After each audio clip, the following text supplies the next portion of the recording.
Iran যুক্তরাষ্ট্র সংঘাতের ৩৫তম দিনে হঠাৎই যুদ্ধের কেন্দ্রবিন্দুতে চলে আসে একটি ঘটনা। একটি মার্কিন F-15 যুদ্ধ বিমান ইরানের ভেতরে বিধ্বস্ত। কিন্তু আলোচনার কেন্দ্র যুদ্ধ বিমান নয়, বরং তার পাইলটরা। ৩ এপ্রিলের এই ঘটনায় বিমানের ছিলেন ২ পাইলট। যুক্তরাষ্ট্র দাবি করে একজনকে উদ্ধার করা হয়েছে আর একজন এখনও নিখোঁজ।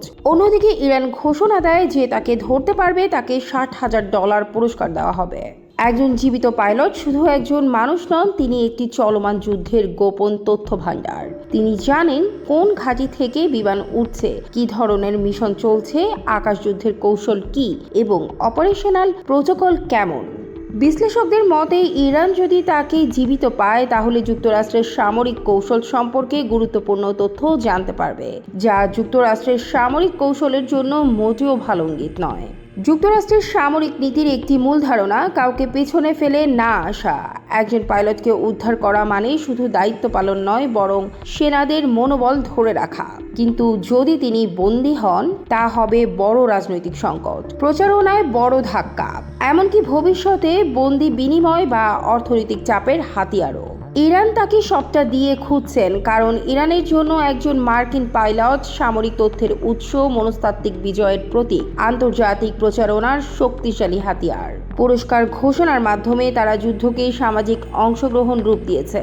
স্থানীয় মানুষও খোঁজে নেমেছে, যা যুক্তরাষ্ট্রের উদ্ধার অভিযানকে আরও জটিল করে তুলছে।